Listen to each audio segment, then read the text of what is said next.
కాలం నుండి మనందరినీ కూడా కాపాడుతూ ఉన్నాడు.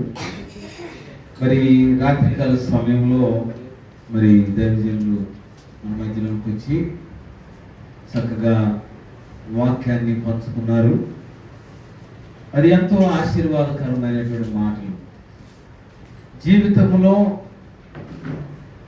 మరి ఎలాంటి ఆశీర్వాదాలు వస్తాయో, ఎప్పుడు ఆశీర్వాదం వస్తుందో, ఎప్పుడు దీవెనలు వస్తాయో, ఎప్పుడు నీవు నీ కుటుంబం అంతా కూడా సంతోషంగా ఉంటారు రాత్రి చక్కగా వారు చెప్పారు.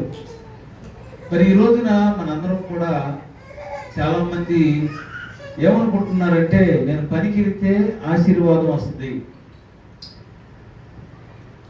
నేను పొలం వెళితే ఆశీర్వాదం వస్తుంది, నేను ఉద్యోగం చేసుకుంటే ఆశీర్వాదం వస్తుంది, నేను వ్యాపారం చేసుకుంటే ఆశీర్వాదం వస్తుంది అనుకుంటున్నారు. కానీ పిల్లల దేవుని మందిరంలో నేను ప్రార్థన చేస్తే ఆశీర్వాదం వస్తుందని అనుకోవట్లేదు.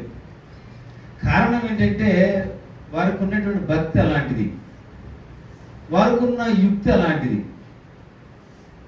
భక్తిలో యుక్తి ఉంటే పిల్లల ఎన్నడూ కూడా మనం ఎదగలేము. భక్తిలో భయం ఉండాలి కానీ భక్తిలో యుక్తి ఎంత మాత్రము కూడా ఉండకూడదు. ఎందుకంటే పిల్లలు మనందరము కూడా దేవుని చేత ఏర్పాటు చేయబడినటువంటి బొమ్మలం. ఈ బొమ్మ ఎంతకాలం ఉండాలో ఆయనకే తెలుసు. ఎంతకాలం ఈ భూమి మీద ఆయన చెప్పినటువంటి నటన చేయాలో ఆయనకే తెలుసు. నువ్వు కొద్దిగానైనా ఎక్కువగానైనా చేయటానికి వీలు లేదు. ఆయన ఎప్పుడు రమ్మంటే నువ్వు అప్పుడు వెళ్ళిపోవాలి. ఆయన ఎప్పుడు పిలిస్తే నేను రాను అనటానికి వీలు లేదు. కనుక ఈ చిన్న జీవితంలో నీవు దేవుణ్ణి మర్చిపోతే ఎలాగా? ఈ చిన్న జీవితం కోసం దేవుని సన్నిధిని మర్చిపోతే ఎలాగా? మీరు ఆలోచించండి. ప్రార్థన అనేది పరిస్థితులను మారుస్తుంది. ప్రార్థన అనేది మన బ్రతుకుల్ని ఎలా నడపాలో నేర్పుతుంది. ప్రార్థన అనేది మనలో ఏ మలినం ఉందో తెలియజేస్తుంది. ప్రార్థన అనేది మన బ్రతుకుని ఆశీర్వాదంలోనికి నడిపిస్తుంది. పిల్లరా, ప్రార్థన ఒక ఆదివారం వచ్చి ప్రార్థన చేస్తే సావదు, ఒక గురువారం వచ్చి ప్రార్థన చేస్తే సావదు.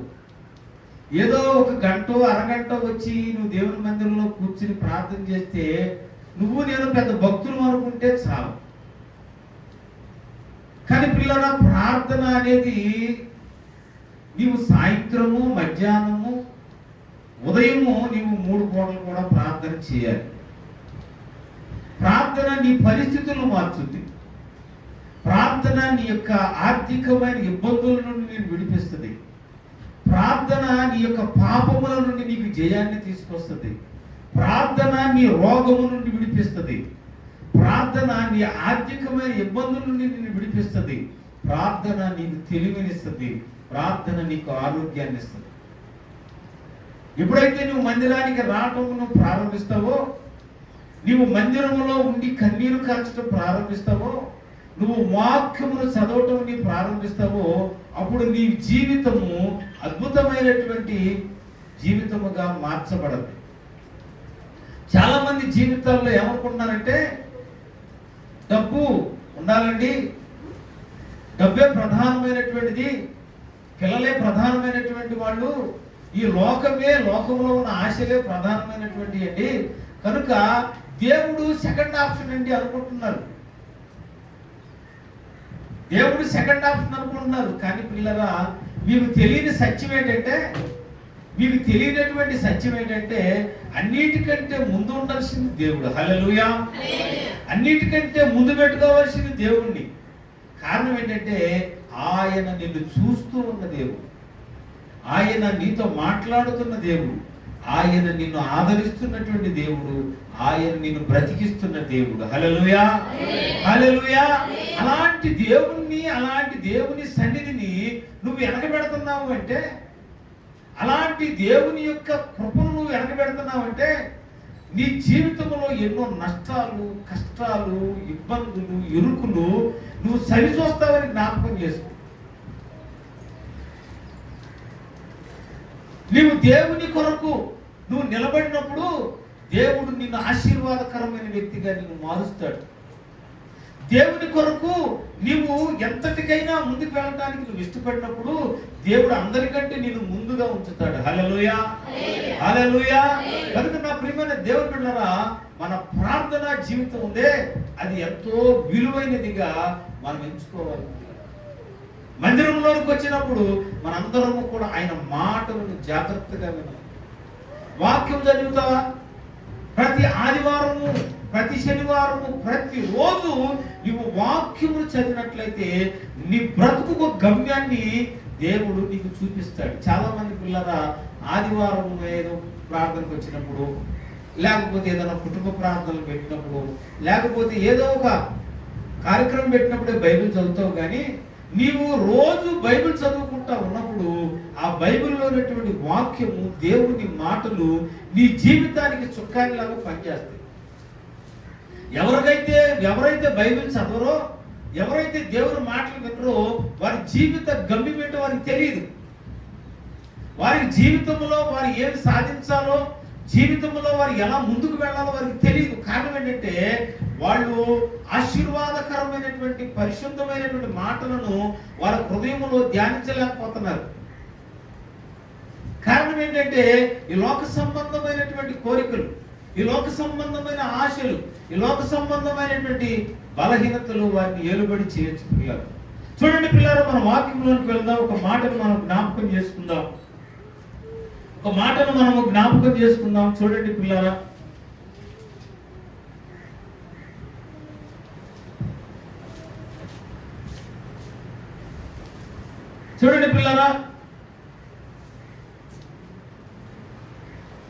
కీర్తన గ్రంథము 55వ అధ్యాయము 17వ వచనం. కీర్తన గ్రంథము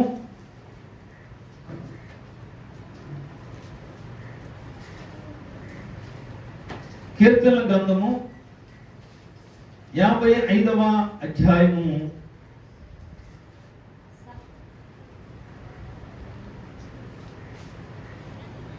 17వ వచనం.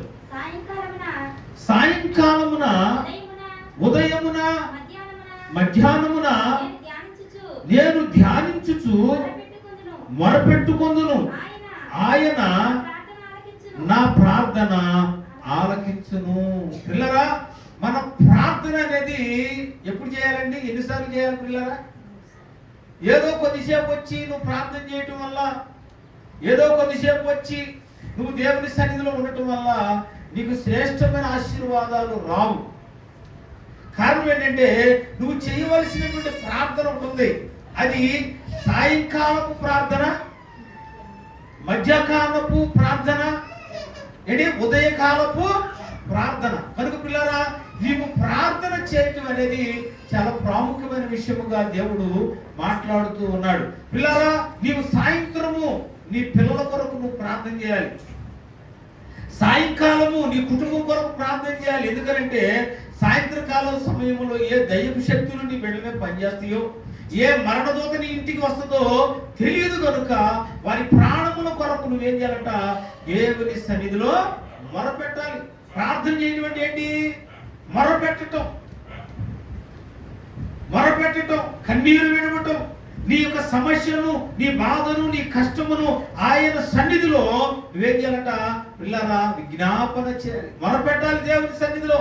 అయ్యా నాకు ఈ రోగం ఉంది, అయ్యా నాకు ఈ సమస్య ఉంది, అయ్యా నాకు ఈ కష్టం ఉందని నువ్వేం చేయాలంటే దేవుని సన్నిధిలో, దేవుని యొక్క సన్నిధిలో నువ్వు మొరపెట్టాలి.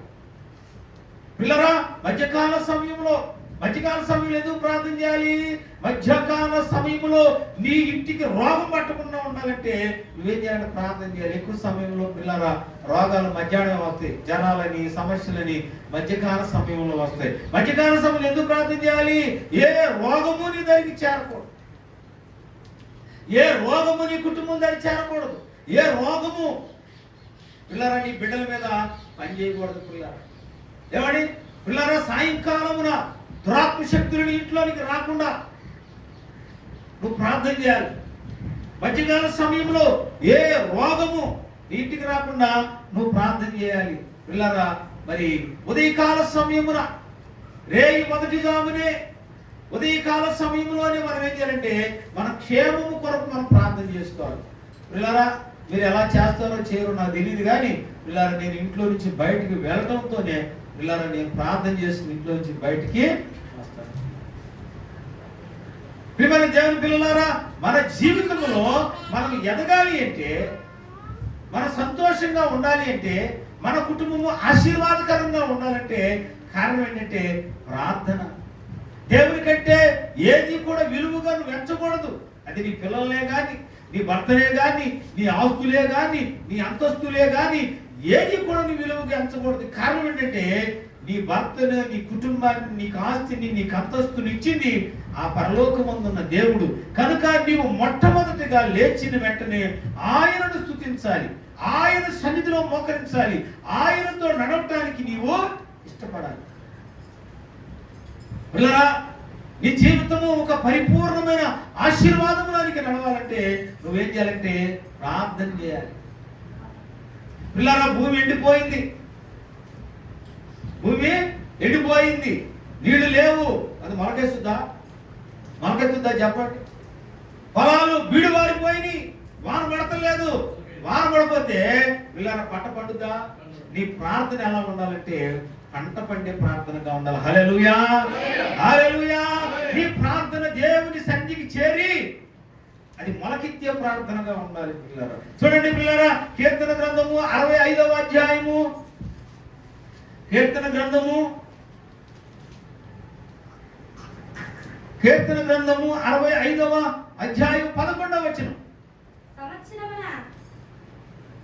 పైన, అది మొలకెత్తగా నీవు దానిని ఆశీర్వదించుచున్నావు. హల్లెలూయా, హల్లెలూయా.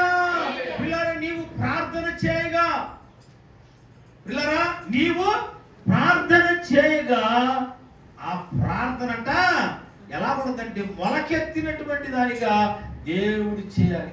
నీవు కన్నీరు విడిచినప్పుడు ఆ కన్నీటికి ప్రతిఫలముగా దేవుడు ఆశీర్వాదమునివ్వాలి.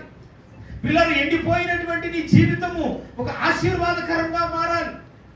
ఎండిపోయినటువంటి నీ హృదయము ఆశీర్వాదకరమైన నిలయముగా నీవు మారాలి. పిల్లల, వీడు వారిపోయినటువంటి పొలంలోనికి వర్షము కురిపించినప్పుడు ఆ వర్షము ద్వారా పిల్లల భూమిలో ఉంచబడినటువంటి విత్తనాలు ఎలాగా మొలకెత్తుతాయో పిల్లలా నువ్వు ప్రార్థన చేయగా పరలోకమందున్న దేవుడు దాచిన ఆశీర్వాదములు నీవు పొందుకునే వ్యక్తిగా ఉండాలి. హల్లెలూయా, హల్లెలూయా. కనుక నా ప్రియమైన దేవుని పిల్లలారా, నీవు ప్రార్థన చేసినప్పుడు నీ దేవుడు నిన్ను ఆశీర్వదించే దేవుడుగా పిల్లల. ప్రార్థన ఎప్పుడెప్పుడు చేయాలి? ప్రార్థన ఎప్పుడెప్పుడు చేయాలి? దానికి ఒక నియమం ఉందా? ప్రార్థన ఒక నియమం ఉందా? ఇప్పుడే చేయాలనేది ఏమన్నా రూల్ ఏమైనా ఉందా? లేదు పిల్లరా. సంతోషముగా ఉన్నప్పుడు నువ్వు ప్రార్థన చేయాలి. ఏమంటే సంతోషముగా ఉన్నప్పుడు నువ్వు ప్రార్థన చేయాలి. శ్రమలో ఉన్నప్పుడు ప్రార్థన చేయాలి. వ్యాధిలో ఉన్నప్పుడు ప్రార్థన చేయాలి. సమస్యల్లో ఉన్నప్పుడు ప్రార్థన చేయాలి. రోగములో ఉన్నప్పుడు ప్రార్థన చేయాలి. ఆశీర్వాదకరమైన జీవితం కొరకు ప్రార్థన చేయాలి. పిల్లలు, నీ శత్రువు నిన్ను యుద్ధానికి వచ్చినప్పుడు, నీ శత్రువు నిన్ను భయపెడుతున్నప్పుడు నువ్వేం చేయాలంటే ప్రార్థన చేయాలి. పిల్లలు, ఎరుకో గోడలు పిల్లరా దేని ద్వారా కూర్చబడి అంటే పిల్లల స్తుతుల ద్వారానే, ప్రార్థన ద్వారానే. పిల్లల, శత్రువు మన చుట్టూరు గోడలు కట్టి ఉండొచ్చు, శత్రువుని చుట్టూరు పన్నాగాలు పడి ఉండొచ్చు. అయితే పిల్లరా, దేవుని యొక్క కార్యము నీవు చూడాలి అంటే, దేవుని యొక్క మహిమను నీవు చూడాలంటే, దేవుని యొక్క అద్భుతాలను నీవు చూడాలంటే పిల్లల శత్రువు గోడలను పగలగొట్టేటటువంటి దేవుడు, శత్రువు గోడలను కూలదోసేటటువంటి దేవుడు పిల్లల మనకున్నాడు. పిల్లరా, ఆయనే సజీవుడైనటువంటి దేవుడు. పిల్లరా, పిల్లరా నీ శత్రువులను పిల్లరా మిత్రులుగా మార్చే దేవుడు. నీ శత్రువు కట్టినటువంటి గోడలను ఆయన పడదోయగలిగినటువంటి మహాబలము కలిగిన శూరుడు నీ దేవుడు. పిల్లరా, ప్రియమైన దేవుడు పిల్లరా, ప్రార్థన చేయటానికి పిల్లరా నీవు ఏ సమయంలోనైనా నువ్వు ప్రార్థన చేసే వ్యక్తిగా ఉండాలి. నీ పసిపిల్లల కొరకు, నీ పసిపిల్లల ప్రాణముల కొరకు నువ్వు మొరపెట్టే బిడ్డగా ఉండాలి. పిల్లరా, నీ ప్రార్థన ఒక ఆశీర్వాదకరముగా, నీ ప్రార్థన ఒక ఆశీర్వాదకరమైన దీవెనకరమైనటువంటి ప్రార్థనగా ఉండాలని దేవుడు నా ప్రియమైన దేవుని బిడ్డలారా, మనం భయపడవలసినటువంటి పని లేదు. ఏమంటే నా శత్రువులు నన్ను చూటినను నరకపు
స్థాపించిన దేవుడు, నీ దేవుడు సమస్త సృష్టిని చేసినటువంటి దేవుడు. ఆ దేవుని సన్నిధికి వచ్చినటువంటి మనమందరము కూడా ఆయన ఆశీర్వాదములన్నీ, ఆయన దీవెనలన్నీ మనం పొందుకుందుము గాక. హల్లెలూయా, హల్లెలూయా.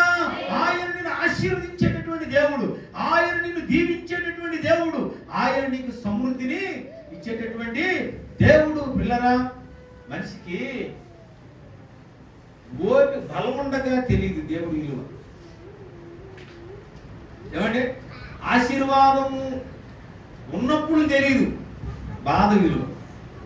ఆరోగ్యం ఉన్నప్పుడు తెలుసుద్దా ఆరోగ్యం విలువ? రాము వచ్చినప్పుడు తెలుసుద్ది ఆరోగ్యం అంటే ఏంటో. పిల్లల దేవుని విలువ నీకు మనకి ఎప్పుడు తెలుస్తుంది?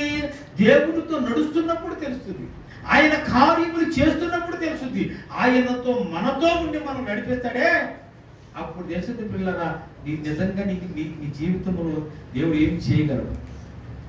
పిల్లల దేవుడు లేకుండా నీ జీవితంలో ఏమీ చేయలేమంతే. ఎందుకో తెలుసా?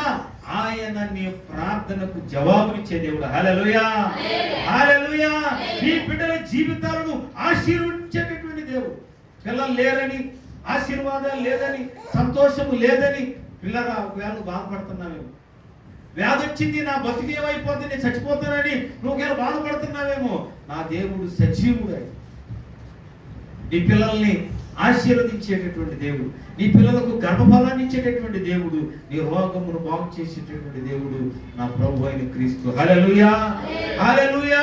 పిల్లలు, మన ప్రార్థన ఎలా ఉండాలంట? మనం ప్రార్థన చేసినప్పుడు ఆ ప్రార్థన మొలకెత్తేదిగా ఉంటుంది. కొంతమంది ప్రార్థన చేస్తారు పిల్లలు, ఏ సారం లేనటువంటి ప్రార్థన, గురి లేనటువంటి ప్రార్థన. పిల్లరా, అలాంటి ప్రార్థన కాదు. కానీ దేవుని సన్నిధికి వచ్చినప్పుడు నీకు ఏమి కావాలో నువ్వు ఖచ్చితంగా అడగాలి. నీ జీవితంలో ఏది కావాలో నువ్వు ఖచ్చితంగా అడగాలి. పిల్లరా, నీవు రోగంలో ఉన్నప్పుడు ప్రార్థన చేయాలి, శ్రమలో ఉన్నప్పుడు ప్రార్థన చేయాలి, కష్టంలో ఉన్నప్పుడు ప్రార్థన చేయాలి. పిల్లలు ఒంటరిగా ప్రార్థన చేయాలి, కుటుంబంతో ప్రార్థన చేయాలి, సంఘముతో ప్రార్థన చేయాలి. పిల్లల అన్ని వేళల్లో నీవేం చేయాలంటే ప్రార్థన విజ్ఞాపన చేయాలి. మనవాడికి ఏంటంటే ఏదో ఆదివారం ప్రార్థనే, ఆదివారం ప్రార్థన అంటే ఆదివారం లాగా పడుతుంది నీ జీవితం. ఏదో ఒక గంట ప్రార్థనే, గంట ప్రార్థన లాగా ఉంటుంది మన జీవితం. కానీ పిల్లరా, ప్రతిరోజు కూడా దేవునితో మనం గడపాలి. పిల్లరా, నేను ఒక విషయాన్ని మీకు చెప్పాలని నేను ఆశపడతా ఉన్నాను. పిల్లరా, మీ జీవితంలో మీరు ఆశీర్వదించబడాలి అంటే, మీ జీవితంలో మీరు దీవించబడాలి అంటే పిల్లరా, మీరందరూ కూడా ప్రార్థనా పరులుగా ఉండాలి. హల్లెలూయా, హల్లెలూయా. పిల్లల ఆశీర్వాదం వెంబడి ఆశీర్వాదం, దీవెన వెంబడి దీవెన, కృప వెంబడి కృప మనం పొందుకునే వారిగా.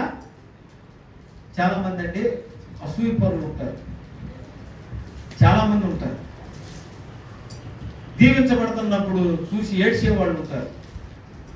ఒకడు దీవించబడుతున్నప్పుడు వాళ్ళు చూసి ఏడ్చేవారిగా కాక పిల్లరా ఆ దీవెన నేను కూడా పొందుకోవాలనేటటువంటి ప్రయత్నంలో మనం ఉన్నట్లయితే పిల్లరా మనము కూడా ఆశీర్వదించబడతాం. హల్లెలూయా, హల్లెలూయా.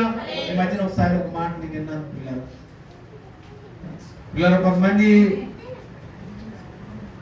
మరి నేను పేర్లు అయితే చెప్పలే కానీ మరి ఇక్కడి నుంచి హైదరాబాద్ వెళ్ళి కష్టాలలో బాధలలో బ్రతుకు చింతమైపోయినటువంటి పరిస్థితులు, ఎవరు ఆదరించినటువంటి పరిస్థితులు, దిక్కుమాలినటువంటి పరిస్థితులు, పేదరికంలో ఉండి ఇక్కడి నుంచి వెళ్ళిపోయి వాళ్ళ తెలివి కొద్దీ, వాళ్ళ ఆలోచన కొద్దీ, దేవుడు ఇచ్చిన జ్ఞానమును బట్టి వాళ్ళు చిన్న కంపెనీ పెట్టుకుని ఈరోజు ఎదిగి అనేకులకు ప్రయోజకులు అయ్యి, నేను కూడా 2-3 సార్లు వెళ్ళి వాళ్ళని దీవించి ప్రార్థన చేసి వచ్చాను. పిల్లలు వాళ్ళు ఏదైనా కారు వేసుకొచ్చినప్పుడు, వాళ్ళు ఏదైనా గొప్పగా వచ్చినప్పుడు వాళ్ళని చూసి ఎంతమంది ఏడుస్తున్నారో నేను చెప్పలేను. వాళ్ళు ఆ స్థాయిలోకి ఎలాగ వెళ్ళారు, దానికి కారణం ఏంటి, మనం ఆ స్థాయిలోకి మనం ఎందుకు వెళ్ళకూడదనే ఆలోచన ప్రతి మనిషిలోకి రావాలి. హల్లెలూయా, హల్లెలూయా. ఒక వ్యక్తి బాగా చదువుకుని ఉద్యోగం సంపాదించుకున్నాడు.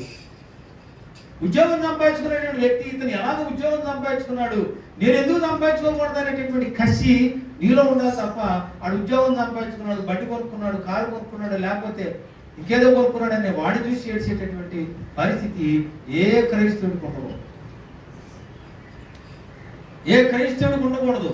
నీవు ఎలాంటి వ్యక్తిగా ఉండాలంటే, ఎదుటి వారు ఆశీర్వదించబడుతున్నప్పుడు వాడిని చూసి నువ్వు దేవుడు మహిమపరిచేటటువంటి వ్యక్తిగా ఉండాలి. అయ్యా దేవానికి స్తోత్రం నాయన, మా సహోదరుడికి కాలు ఇచ్చావు నాయన. దేవానికి స్తోత్రం నాయన, మా సహోదరికి మంచి కుమారుని ఇచ్చావు ప్రభు.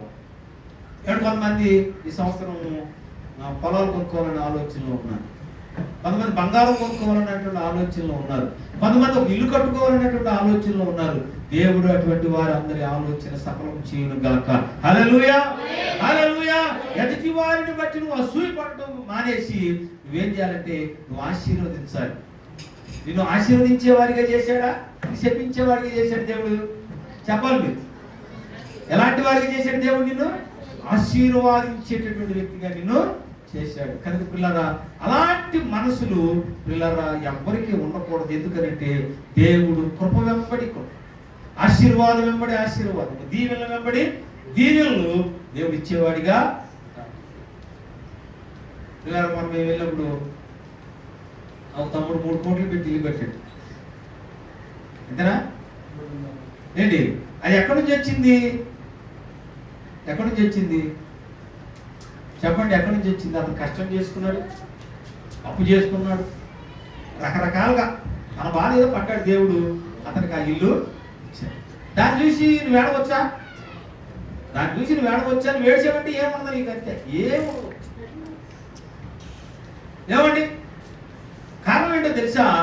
దేవుడు నిన్ను కూడా ఆశీర్దిస్తాడు. హల్లెలూయా, హల్లెలూయా. ఎదుటి వారిని చూసి మనము ఎప్పుడు కూడా పిల్లరా మరి చింతపడొద్దు, అసూయ పడొద్దు.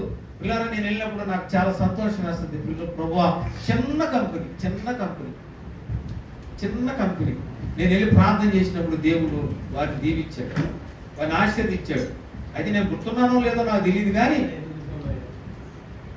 పిల్లరా, ఎందుకంటే వాడు చిన్న కంపెనీగా ఉన్నప్పుడు, వాడు చిన్నవారిగా ఉన్నప్పుడు వారి కోసం సంఘము మేము ఎంత కన్నీరు గార్చానో నాకు తెలుసు. పిల్లరా, నీ దేవుడు ఎలాంటి దేవుడు అంటే నీ ప్రార్థన విని నీకు మేలు చేసే దేవుడు. నీ దేవుడు ఎలాంటి వాడంటే నీ కన్యలకు జవాబిచ్చేటటువంటి దేవుడు. నీ దేవుడు ఎలాంటి వాడంటే నిన్ను తనగా చేసేవాడు. హల్లెలూయా, హల్లెలూయా. నిన్ను ఉన్నతమైన ఆశీర్వాదము తాను నింపడానికి ఇష్టపడుతున్నటువంటి దేవుడు. అయితే పిల్లరా, మనము ప్రేమ కలిగి ఉండాలి, ఆప్యాయత కలిగి ఉండాలి, అనురాగము కలిగి ఉండాలి, ఐక్యత కలిగి ఉండాలి, ప్రేమను పంచేవారిగా ఉండాలి. తల్లి ఇంట్లో 4 బిడ్డలుంటే 4కి ప్రేమను పంచు. తండ్రి 4 పిల్లల కొరకు కష్టపడతాడు, ఒకటి కోసం పడతాడంటారా? చెప్పండి.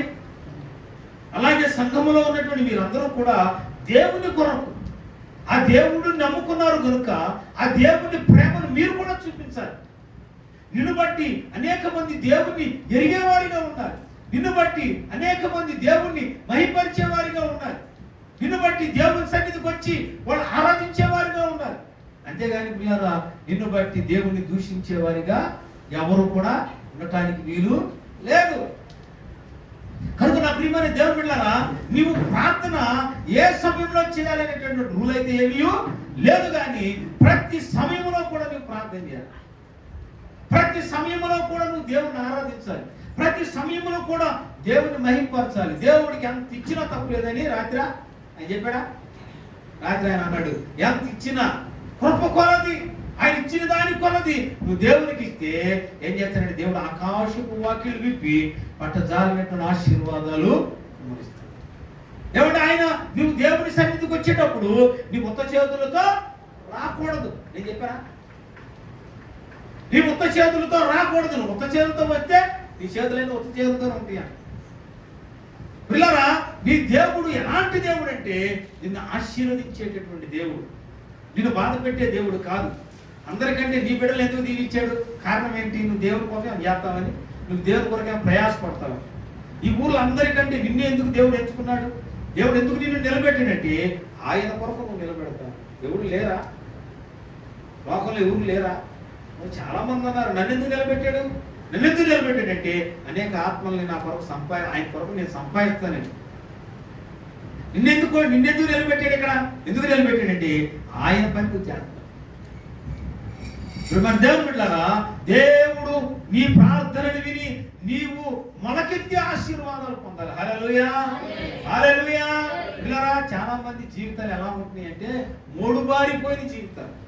మూడుబారిపోయి చిగురు లేదు కదా, మూడైపోయిన జీవితాలు, చింతలు చీకులు అన్నీ ఉన్నా ఏమీ లేనటువంటి పరిస్థితిలో జీవితాలు అలాగా సాగుతుంది. కారణం ఏంటో తెలుసా? దేవుణ్ణి ప్రేమించక, దేవుని సన్నిధిలో ఆరాధన చేయక, దేవుణ్ణి మహింపరచక. ఎంతుంటే ఏంటండి? నీ జీవితంలో సంతోషం ఏది? ఒక ఇల్లు కట్టలేకపోయావు, నీ బిడ్డలకు మంచి జీవితాన్ని ఇవ్వలేకపోయావు. దేవుడు నీ శరీరంలో ఎక్కడ చూసినా రోగమే, ఎటు చూసినా ఏ పరిస్థితులు చూసినా నీకు అనుకూలంగా లేవు. ఎక్కడ చూసినా నీ జీవితంలో శాంతి లేదు, సమాధానం లేదు, చేదైపోయిన జీవితం. ఎవరికి ఉపయోగం? ఆలోచించండి. నువ్వు ఎలాంటి జీవితాన్ని జీవించాలంటే ఆశీర్వాదకరమైన జీవితం. ఎక్కడికి వెళ్ళినా నీ గురించి గొప్పగా చెప్పుకోవాలి, ఎక్కడికి వెళ్ళినా నిన్ను ఘనపరచాలి, ఎక్కడికి వెళ్ళినా నిన్ను మహింపరచాలి. అలాంటి ఆశీర్వాదకరమైన జీవితాన్ని దేవుడు మీకు ఇవ్వాలి. అది ఎలాగొస్తుంది? ప్రార్థన ద్వారా. నీ బిడ్డలు ఎందుకు దీవించబడుతున్నారు? కారణం ఏంటి? నీవు ఒక ఉన్నతమైనటువంటి వ్యక్తిగా ఉన్నావు. కారణం ఏంటంటే ఇదిగో ఈ సంఘములో చేసేటటువంటి ప్రార్థన, ఈ సంఘములో కార్చేటటువంటి కన్నీరు, ఈ సంఘములో పిల్లరా చేసేటటువంటి ఆర్తనాదమే నీ బిడ్డలకు, నీ కుటుంబానికి ఆశీర్వాదాన్ని. కొంతమందికి చిన్న చిన్న ఉద్యోగాలు వచ్చినా, లేకపోతే కొద్దిగా దేవుడు ఆశీర్వదించిన పిల్లల మందిరం మర్చిపోతున్నారు, సంఘాన్ని మర్చిపోతారు, కుటుంబాన్ని మర్చిపోతారు. కారణం ఏంటంటే ఆ ఉద్యోగమే, ఆ వ్యాపారమే, అదే తప్ప దేవుడు నాకు ఇచ్చాడులే, దేవుడు నన్ను దీవించాడులే, కృతజ్ఞతగా నేను వెళ్ళి దేవుని సన్నిధిలో ఆయన్ను ఆరాధిస్తాను అని ఉంటదండి మనిషికి? ఉండదా? దేవుడికి ఎవరు? దేవుడికి ఇచ్చే మనసు వారికి ఉండదు పిల్లరా. కారణం ఏంటంటే వాడు దేవుడితో గడపడు, లోకంతో ఎక్కువగా గడుపుతాడు. అలాంటి వారిలో దేవుడు ఎవరిని సంతోషపడతాడో ఆలోచించండి. నా ప్రియమైన దేవుని బిడ్డలారా, నేను ఒక సంఘటన చెప్పి నేను ముగిస్తాను. పిల్లల క్రైస్తవులకు పుణ్యక్షేత్రాలు ఉంటాయా? మీరు చెప్పాలి. క్రైస్తవులకు పుణ్యక్షేత్రాలు ఉంటాయా? హలో, క్రైస్తవులకు పుణ్యక్షేత్రాలు ఉంటాయా? చెప్పాలి మీరు. పిల్లరా, క్రైస్తవులకు పుణ్యక్షేత్రాలు అయితే ఉండవు, కానీ మందిరాలు ఉంటాయి. క్రైస్తవులకి పుణ్యక్షేత్రాలు ఉండవు, కానీ ఏమిటి అంటే మందిరాలు ఉంటాయి. ఆ మందిరాల్లోకి వెళ్ళి మనుషులు ఆరాధన చేస్తారు. ఆ మందిరాల్లోకి వెళ్ళి వారి యొక్క వేదన, బాధ, కష్టము, కన్నీరు అన్నీ కూడా దేవుని దగ్గర సబ్మిట్ చేసి ఆయన దగ్గర నెమ్మది పొందుకుంటారు. అంతేగాని సంవత్సరానికి ఒకసారి, 6 నెలలకు ఒకసారి, 7 నెలలకు ఒకసారి వెళ్ళి పుణ్యక్షేత్రాలు క్రైస్తవులకి ఉండవు. పిల్లలు ఉంటాయటరా? క్రైస్తవులకి దేవతలు ఉంటారా? హలో, క్రైస్తవులకు దేవతలు ఉంటారా? క్రైస్తవులకు దేవుళ్ళు ఉంటారా? ఉంటారా చెప్పండి? క్రైస్తవులకు దేవతలు ఉంటారా? పిల్లరా, క్రైస్తవులకు దేవతలు అయితే ఉండరు కానీ పిల్లరా, లోక రక్షకుడు, సర్వలోక రక్షకుడు, లోకాన్ని సృష్టించిన వాడు, పిల్లరా ఈ లోకములో మనుషులను సమస్తమును సృష్టించినటువంటి వాడు, సృష్టికర్తమైన దేవుడు ఒక్కడే ఉంటాడు. ఆయన సజీవుడైన దేవుడు, ఆయన ఈ రోజుకి బ్రతికున్న దేవుడు, ఆయన ఈ రోజుకి మరణమును జయించినటువంటి దేవుడు, ఆయనే నా ప్రభు అయిన క్రీస్తు. హల్లెలూయా! చెప్పండి దేవుని మహిమ. హల్లెలూయా! దేవుడు పిల్లరా, నాకు దేవత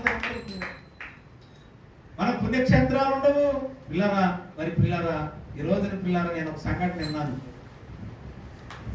ఈరోజు కొంతమంది సంఘాలను ఎలాగ భ్రష్టత్వంలోకి నడిపిస్తున్నారంటే, ఈరోజు సంఘాలను ఎలాగ పాడు చేస్తున్నారంటే పిల్లరా, క్రైస్తవుల్ని ఎలాగా వారు భ్రష్టత్వంలో నడిపిస్తున్నారంటే పిల్లరా, ఎంత భయంకరమైనటువంటి పరిస్థితుల్లోకి తీసుకొస్తున్నారంటే పిల్లరా, నేను విన్నప్పుడు నేను ఆశ్చర్యపోయాను. పిల్లరా నేను ఒక సంఘటన చెప్తాను, జాగ్రత్త వినండి పిల్లరా. మరి నేనైతే పేరైతే చెప్పను కానీ ఏమండి, దేవుడు వెలుస్తారా? చెప్పండమ్మా, దేవుడు వెలుస్తాడు ఎక్కడన్నా? దేవుడు వెలుస్తారా? యేసుప్రభు ఎక్కడ వెలిచాడా? చెప్పండి. గుడిమోట్లు వెలిచాడా? చెప్పండమ్మా, దేవుడు ఎక్కడైనా వెలుస్తాడా? దేవుడు మాట్లాడతాడా? చెప్పండి. కొంతమందికి దేవుడు వెలిచాడంట. ఏంటంట? ఎక్కడో యేసుప్రభు గారి తల్లి గారు ఎక్కడో వెలిసిందంట. విన్నారా? యేసుప్రభు తల్లి గారు వెలిసిందంట. ఇది ఎట్టా వెలిసిందా ఏంటి దాన్ని పరిశీలన చేస్తే దాని ఒక కథ ఏమిటంట. కొన్ని సంవత్సరాల క్రితము ఒక నగరంలో, లేదా అదే నగరమో పల్లెలో, ఆ స్థలంలోనంట ఒక ఆమె పొలంలోకి వెళ్ళిందంట. ఒక యవనస్తురాలు. ఏనండి, ఒక యవనస్తురాలు ఎక్కడికి వెళ్ళింది? పొలంలోకి వెళ్ళిందంట. పొలంలోకి వెళ్తే ఈ అమ్మ ఆమెతో మాట్లాడిందంట. ఎవరు మాట్లాడిందో నాకు తెలియదు. అయితే పిల్లల ఈమె వారితో మాట్లాడితే పిల్లలు అక్కడ ఏమైందంటే, ఇప్పుడు రాను అది ఏమైంది? పుణ్యక్షేత్రం అయింది. ఇప్పుడు వెళ్ళి ఆమె కొబ్బరికాయలు కొట్ట, సామాన్ గడ్డీలు అంటించా, రకరకాలుగా చేస్తుంది. అంటే ఈ కథ ఎక్కడ వెళ్తారు? వాస్తవమైనటువంటి పరిస్థితులు ఏంటి అంటే పిల్లరా, క్రైస్తవులకు కూడా ఒక దేవత ఉంది, క్రైస్తవులకు కూడా ఒక దేవతతో పుణ్యక్షేత్రాలు ఉన్నాయి అని పిల్లరా మనం చెప్పడం ఎంత అవివేకము, ఎంత అజ్ఞానము మనం ఆలోచన చేయాలి పిల్లరా. ఏమండి అక్కాయిలు, మీరందరూ కూడా సహోదరులారా, మనకు పుణ్యక్షేత్రాలు ఉండవు, మనకంటూ పుణ్యక్షేత్రాలు ఉండవు, కానీ మనకి మందిరాలు ఉంటాయి. ఆ మందిరాల్లో సజీవుడైన దేవుడు ఉంటాడు. అక్కడికి వెళ్ళి నీవు నేను ఏం చేస్తామంటే ఆ పరలోకమందున్న దేవుణ్ణి ఆరాధన చేస్తాము. అక్కడి నుంచి ఆశీర్వాదమును తీసుకుంటాము. అయితే పిల్లరా, కొంతమంది ఏంటంటే పిల్లరా అక్కడ ఏం చేశారంటే ఈ రోజున పిల్లరా పుణ్యక్షేత్రాలు అంటూ ఏమి ఉండవు పిల్లలు. కనుక నా ప్రియమైన దేవుని పిల్లరా, మరి మన జీవితాలు ఎలాగా ఉండాలి? ఏమండి, ఎన్ని రోజులైనా నీ జీవితంలో ప్రార్థన లేకపోతే, ఎన్ని సంవత్సరాలైనా నీ జీవితంలో ప్రార్థన లేకపోతే నీ పరిస్థితులు ఎన్నడూ కూడా మారు. మందిరం అంటే ఆశపడాలి, దేవుని సన్నిధి అంటే ఆశపడాలి, దేవునితో ఉండటానికి నీకు ఇష్టపడాలి, అసూయ పడకూడదు, ఈర్ష పడకూడదు, ఎవరి మీద ద్వేషము, కపటము, వేషధారణ నీలో ఉండకూడదు. ఈర్ష పిల్లరా ఎముకలకు కుళ్ళంట. అసూయ స్వనాశనము తీసుకొస్తేనే వాక్యం ఉంది పిల్లరా. కనుక నా ప్రియమైన దేవుని పిల్లరా, నీవు ప్రార్థన చేయనప్పుడు ఏం చేయాలంట? ఒంటరిగా నీవు గదిలోనికి వెళ్ళి రహస్యమందున నీ తండ్రికి నీవు మొరపెట్టాలి. అప్పుడు రహస్యమందున నీ తండ్రి నీ ప్రార్థన విని నీకు మేలు చేస్తాడు. ఒంటరి ప్రార్థన ఉందా? ఈ సంవత్సరం ఏదో పొలం వేసుకుంటున్నాం, పోయిన సంవత్సరం పొలం లేదు, ఏమీ లేదు, ఈ సంవత్సరం కదా పొలం వేసుకుంటున్నాం. దేవుడు దాన్ని దీవిస్తున్నాడు, సంఘం ప్రార్థన చేస్తుంది. ఇక అదే పని నీకు, ఇక నీ పొలమేనా? ఇక ఇదే పని మందిరం విడిచిపెట్టి దేవుడు నీకు ఏదో చిన్న ఉద్యోగం ఇచ్చాడు, పేదరికంలో ఉన్నావు, బిడ్డలతో ఎట్ట బతుకుతాడు, ఎట్ట బతుకుద్ది అని దేవుడు చిన్న ఉద్యోగం ఇస్తే ఇక ఆ ఉద్యోగమే దేవుడు. ఎక్కడి ఆ ఉద్యోగమే దేవుడు. దేవుడు గొడ్రాలుగా ఉండి పిల్లలు లేక బాధపడుతుంటే, పిల్లల కన్నీరు గారుతూ ఉంటే, అయ్యో నా బిడ్డ కన్నీరు గారుతుంది, పిల్లలు లేరే అని చెప్పి దేవుడు దర్శించి గర్భఫలాన్ని ఇస్తే, ఒక కుమారుడు ఒక కుమార్తెని ఇస్తే ఇక వాళ్ళే దేవుళ్ళు. మనకి వాళ్ళే దేవుళ్ళు. చిన్న వ్యాపారం, అరే వీడికి ఏమి లేదురా, ఉద్యోగం సద్యోగం లేదు, కనీసం వీడు చిన్న వ్యాపారం అన్న చేసుకుని బతుకుతాడు అని దేవుడు ఆలోచన పుట్టించి చిన్న వ్యాపారం చేస్తే అది వ్యాపారం అభివృద్ధి అయ్యి దీవించబడుతుంటే ఇక వ్యాపారమే దేవుడు. ఈ వ్యాపారమే దేవుడు. ఇలారా నీ జీవితంలో అవే దేవుళ్ళు అయితే ఎలాగా ఆలోచించండి. నీవు మరణ పరిస్థితిలో ఉండగా, నువ్వు కష్టాల బాటలో నడుస్తుండగా, వేదనకరమైన జీవితంలో నీవు ఉండగా, పేదరికములో నీవు ఉండగా, పరిస్థితులు ఎటు చూసినా తారుమారైనటువంటి పరిస్థితులు నీ జీవితంలో దాపరించగా, నువ్వు దేవుని దగ్గరకు వచ్చినప్పుడు దేవుడు నీ అన్ని పరిస్థితులను మార్చినప్పుడు, పిల్లరా ఈ రోజున వాటన్నింటిని చూసుకుని దేవుడు విడిచిపెడుతున్నావంటే అది నీకు సబబేనా? ఆలోచన చేయండి, ఆలోచన చేయండి పిల్లరా. నీవు మొదటి జామునే నువ్వు ప్రార్థన చేయాలి. సాయంత్రకాల సమయమున పిల్లరా నువ్వు ప్రార్థన చేయాలి. ఎందుకు కారణం ఏంటో తెలుసా? పిల్లరా దయ్యపు శక్తులు నీ ఇంట్లోనికి రాకుండా, చీకటి శక్తులు నీ జీవితాన్ని పాడు చేయకోకుండా నువ్వు ప్రార్థన చేయాలి. మధ్యాహ్న కాల సమయంలో రోగము రాకుండా ప్రార్థన చేయాలి. ఉదయకాల సమయంలో శత్రువు నీ మీద దాడి చేయకోకుండా నువ్వు ప్రార్థన చేయాలి. ఇలా ప్రార్థన మరచి నువ్వు వెళ్ళినప్పుడు ఏ మేలు నీకు జరగదు. నువ్వు డబ్బు సంపాదించుకోవచ్చు, దేవుని విడిచిపెట్టి ఈ రోజు ఒక 1000-2000 సంపాదించుకోవచ్చు, కానీ పిల్లరా అవన్నీ కూడా హాస్పిటల్ పాలైపోయి. ఎప్పుడైతే నువ్వు దేవుని సన్నిధిలో మోకరించి ప్రార్థన చేస్తావో అది నీకు ఆశీర్వాదకరంగా, దీవెనకరంగా, మేలుకరంగా మారు. దేవుని సేవకులంటే చాలా మందికి లెక్కలేదు. దేవుని సేవకులు చెప్పే మాటలు వినరు. అదే లోకంలో ఎవరని చెప్తే వింటారు. కారణం ఏంటో తెలుసా? పిల్లలు దేవుని సేవకుడు అంటే సులకన భావం, నేను చెప్తే నేను వినాలా అనేటటువంటి భావం. అలాంటి మాటలు, అలాంటి వ్యక్తిత్వము మనలో నుండి తీసేసుకో. దేవుని సేవకుడు ఒక సంఘటన చెప్తాను పిల్లలు. ఒక తల్లి ఒక కొడుకుని అందంటారా, పనికి మాలినోడా, నిన్న కన్నందుకు నేను ఏడుస్తున్నాను రా, నీకు ఉద్యోగం లేదు, సద్యోగం లేదు, పనికి వెళ్ళవు, పాటకెళ్ళవు, సావరా అని తల్లి అంట బిడ్డను తిట్టిందంట. బాగానే తిడితే వీడేం చేశాడు తెలుసా? గబగబా ఇంటి నుంచి బయటకు వచ్చేసి ఒక రేవు దగ్గర కూర్చున్నాడంట. చచ్చిపోదా ఇకనే మా అమ్మ అందే, ఇక దేనికి పనికి రావురా అని, చచ్చిపోదాని ఇకని ఈయన బతుకొద్దు అని చెప్పి అనుకుని అయ్యే దారిలో బలం ఉంటే ఆ బలం మీద కూర్చున్నాడంట. రేవు ఉంది, రేవు దగ్గర బలం ఉంది, బల దగ్గర కూర్చుని ఇక ఒక అరగంటలో దూకేద్దాం అనుకుంటా ఉండగా పిల్లరా ఆ దారి నుంచి ఒక పాస్టర్ గారు వెళ్తున్నాడు. పాస్టర్ గారు వెళ్తా ఉంటే ఆ పాస్టర్ గారు ఆ కుర్రోని చూసి ఎందుకు మాట్లాడాలనిపించిందంట. దేవుడు ప్రేరేపించాడు, వెళ్ళి మాట్లాడవయ్యా అని.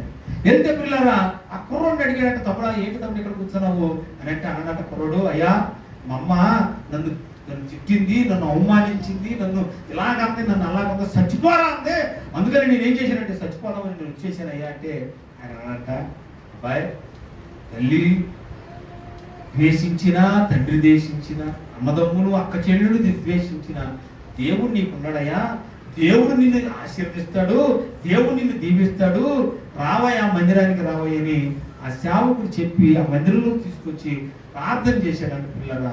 ఆ ప్రార్థన చేసిన తర్వాత ఆ సహోదరుడు వారం మానక మందిరానికి వస్తున్నప్పుడు దేవుడు ఆ సహోదరుడు ఆశీర్వదించాడు.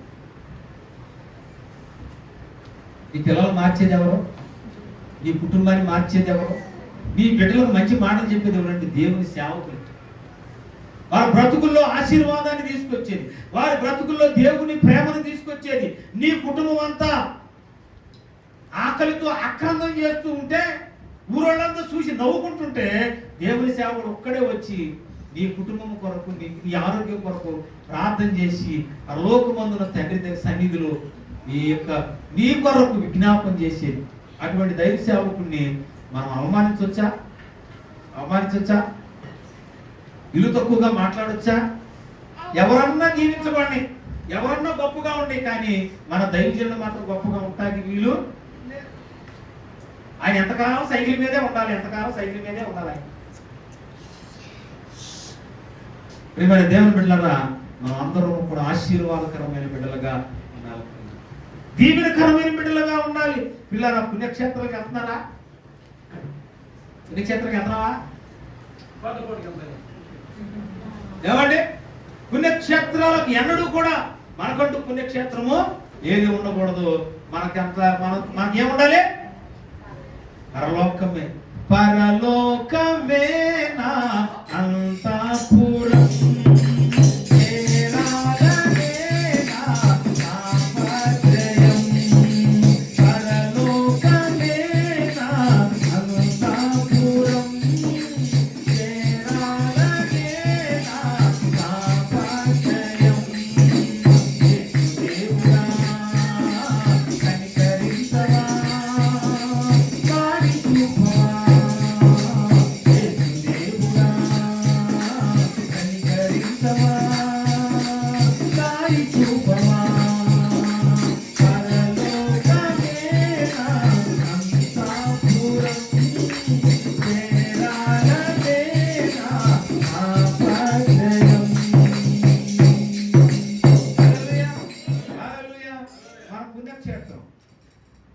మన పుణ్యక్షేత్రం ఏంటంటే పరలోకమే మన పుణ్యక్షేత్రం.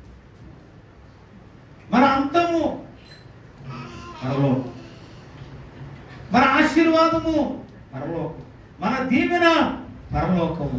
మన దేవుడే మనకి సమస్తమునై ఉన్నాడు. హల్లెలూయా, హల్లెలూయా. పుణ్యక్షేత్రాలు లేవు, క్రైస్తవుడు పుణ్యక్షేత్రాలు లేవు పిల్లలు. కనుక నా ప్రియమైన దేవుని పిల్లరా, మనందరము కూడా పిల్లరా దేవునితో ఆఖరికి ఒక మాట చెప్పి నేను ముగిస్తాను పిల్లరా. చూడండి పిల్లరా, కీర్తనల గ్రంథము 106.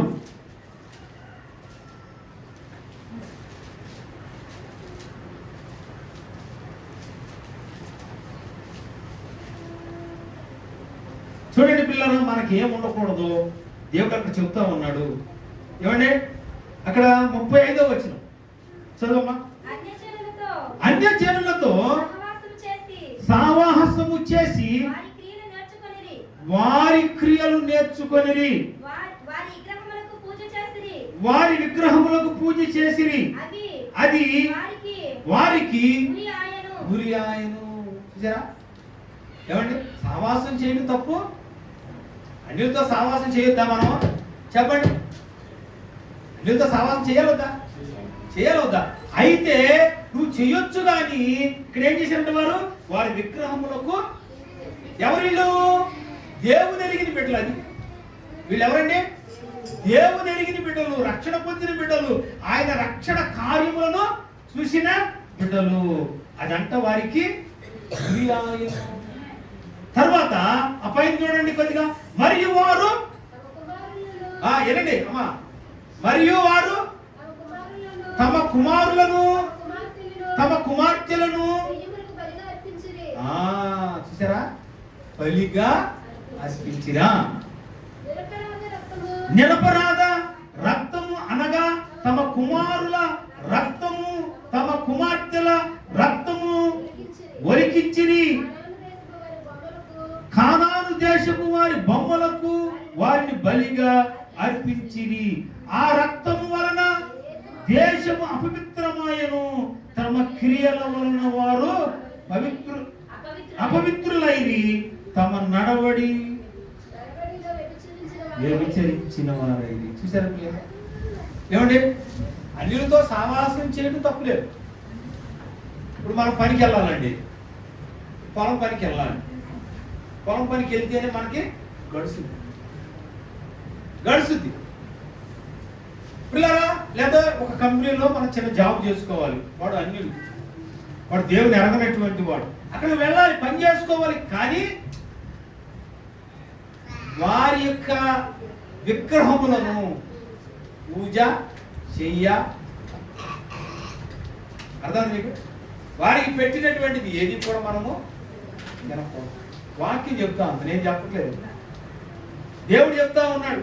కనుక పిల్లరా, నీవు ఎక్కడికన్నా వెళ్ళినప్పుడు నీ మనస్సాక్షిని నువ్వు కాపాడు. ఎక్కడికన్నా వెళ్ళినప్పుడు నీ పవిత్రతను నువ్వు కాపాడుకోవాలి. ఎక్కడికన్నా వెళ్ళినప్పుడు ఇది విగ్రహమా, ఇది సత్యమా అని నువ్వు తెలుసు. ఇంటికాడ కూర్చుంటే ఏ ప్రయోజనము. కనుక పిల్లరా, మీరందరూ కూడా చక్కగా దేవుని ఎరిగినటువంటి వారిగా ఉండాలి. దేవుని పనిచేసేటటువంటి వారిగా ఉండాలి. దేవుని సన్నిధికి రాకపోతే, దేవునిలో నడవకపోతే ఇలా మనం ఏమి చేసినా ఫలించేదిగా. ఒక చిన్న విత్తనం వేసాం, బాగానే చిన్న విత్తనం వేసాం, రోజు దానికి ఏదో కొద్దిగా సమయంలో నీళ్లు పోతున్నాం. మన ఇంటికాడ పెట్టుకున్నాం ఒక చెట్టు, ఒక విత్తనం పెట్టాం. అది రోజు ఏదో సమయంలో ఒక నీళ్లు పోతుంటే అదేం చేస్తుందంటే కొద్ది కొద్దిగా ఏమంటే మొక్క అయ్యి కొద్దిగా పెరిగి మానయ్యి అది మనకి ఫలాలు ఇస్తుంది. అదే నువ్వు విత్తనం పెట్టావు, మన ఇంటికాడ విత్తనం పెట్టావు, దాన్ని చూడలేదు, దానికి నీళ్లు పోయలేదు, దానికి ఏమీ చేయలేదు. అది ఫలిస్తుందా? ఏమండి ఫలిస్తుందా? ఏమైపోద్ది? ఎండిపోతుంది. కనుక పిల్లరా, ఎండిపోయినటువంటి జీవితాలుగా మన జీవితాలు ఉండకూడదు. అది ఆశీర్వాదకరమైన జీవితాలుగా ఉండాలి, దీవెనకరమైన జీవితాలుగా ఉండాలి, సంతోషకరమైన జీవితాలుగా. ఎవరో సంపాదించుకున్నారు, ఎవరో ఏదో చేసుకున్నారని మనం వేడిచేవారిగా ఉండక, ప్రభువా నాకు కూడా సహాయించి, నాకు కూడా దీవించు, నన్ను కూడా ఆశీర్వదించని మనం కూడా ప్రార్థన చేసేవారిగా. కొంతమంది ఎంత అసూయ పడతారో చెప్పలేదు. ఎంత అసూయో. ఎవరైనా పొలం కొనుక్కున్నా, ఎవరైనా బంగారం కొనుక్కున్నా, లేకపోతే ఎవరైనా వస్తువు కొనుక్కున్నా, ఎవరైనా వాహనాలు కొనుక్కున్నా, ఒక ప్లాట్లు కొనుక్కున్నా, ఎంత అసూయో. అసూయ ఎముకలకు ఏంటంట కుళ్ళు. అసూయ పడకూడదు. మనం ఏం చేయాలి? దీవించ. ప్రభువా ఈ స్తోత్రం ఉన్నాయి, కారు కొనుక్కున్నారు ఈ సంవత్సరం, ఈ స్తోత్రం ఉన్నాయి, ఇల్లు కట్టుకున్నారు ప్రభువా నీ స్తోత్రం నాయన అని చెప్పాను. దేవుని సేవకుడు ఎవరింటికి వెళ్ళినా దీవిస్తాడు. హల్లెలూయా. దేవుని సేవకుడు అసూయ ఉండదా? దేవుని సేవకులు అసూయ ఉండదు. కనుక పిల్లరా, మీరు కూడా అట్టి మనసు మీకు కలిగి ఉండాలి. పిల్లల ప్రార్థనాపరులుగా ఉండాలి, ప్రభువుని మహింపరిచే వారిగా ఉండాలి. పిల్లల ఒక ఆదివారం వచ్చి, ఒక శనివారం వచ్చి, ఒక గురువారం వచ్చేవారిగా కాక నిత్యము దేవుని సన్నిధిలో ఉండాలి. పిల్లరా, ప్రతి రోజు కూడా నువ్వు ప్రార్థన చేసుకునేటటువంటి బిడ్డగా ఉండాలని దేవుడు కోరుకుంటా ఉన్నాడు. కనుక పిల్లరా, ఈ మాటలు దేవుడు దీవించును గాక. హల్లెలూయా. పిల్లరా, మరి ఈ సమయంలో మరి బలరాన కార్యక్రమం ఉంది. మరి ఎవరైతే మరి సిద్ధపడ్డారో, ఎవరైతే పిల్లరా మరి సిద్ధపడి వచ్చారో వారు తప్పనిసరిగా